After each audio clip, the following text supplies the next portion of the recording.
कविता कुमारी जिंदाबाद, कविता कुमारी जिंदाबाद, गौतम कुमार जिंदाबाद, गौतम कुमार जिंदाबाद, ढोलक छाप जिंदाबाद, ढोलक छाप जिंदाबाद, ग्राम पंचायत चापू की तमाम जनता जिंदाबाद, ग्राम पंचायत चापू की तमाम जनता जिंदाबाद।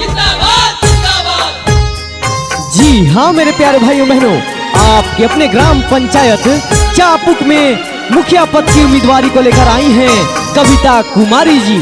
जी हाँ, इनके चुनाव चिन्ह है ढोलक छाप, जो ईवीएम मशीन के क्रम संख्या 2 पर स्थित है ढोलक छाप। इसी 2 नंबर पे जमकर बटन दबाना है और अपने चापुक पंचायत से मुखिया कविता कुमारी जी को बनाना है। याद रखे भाइयों बहनों, ढोलक छाप।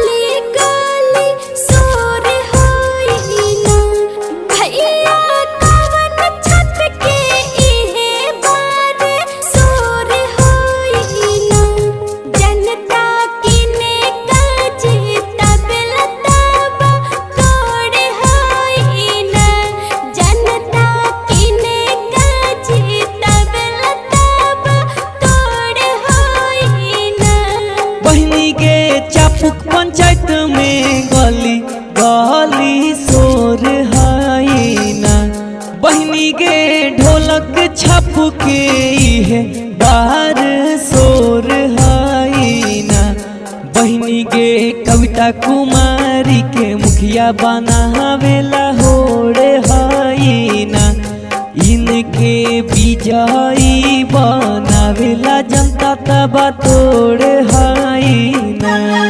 जी हाँ, हम सबका अपना चुनाव चिन्ह है ढोलक छाप। जी हाँ, ढोलक छाप आपको ईवीएम मशीन के क्रम संख्या 2 पर मिलेगा।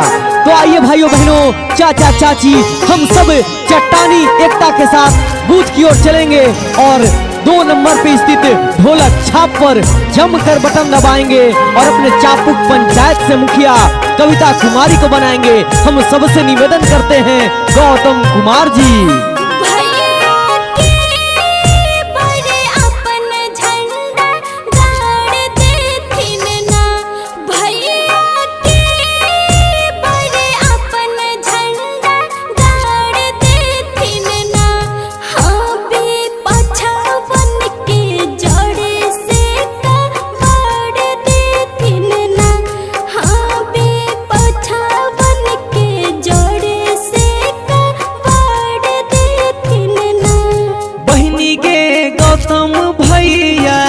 बार झंडा गाड़ देथिन ना, बहनी के कविता कुमारी बार झंडा गाड़ देथिन ना, हाँ भी पछवन के जड़ से उखाड़ देथिन ना, हाँ भी पछवन के जड़ से काबाड़ देथिन ना। अहो चाची, ए चाचा, ए चाची, ई बार अपन पंचायत से मुखिया के करा बनावे के है पता हवा? सुनो, ई बार अपन पंचायत से मुखिया कविता कुमारी जी के बनावे के है। गौतम कुमार भैया के पहचानी था ना, उनकर धर्म पत्नी हथी। गौतम भैया बहुत बढ़िया नेक ईमानदार आदमी हथी, समाज सेवी हथी, सबके दुख सुख में साथ रहा थी। तो ई बार भारी बहुमत से इनका मुखिया बनावो।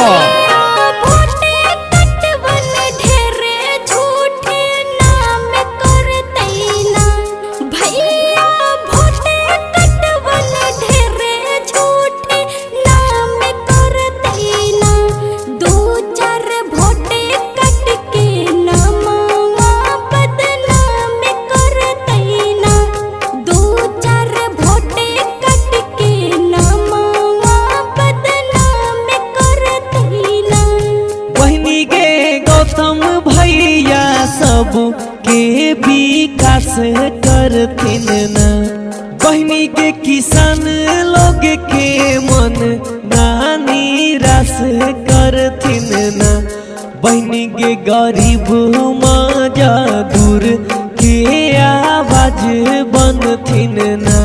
चाप पंचायत में जम के विकास करथिन ना। जनता इनो के जीतावेला अब किशोर करैना। कविता कुमारी के मुखिया बनावेला शोर करैना। इनके जीते से आपन पंचायत अंजोर करतैना। जयंत आर्यन गाई गाई गनमा सगरो शोर करतैना।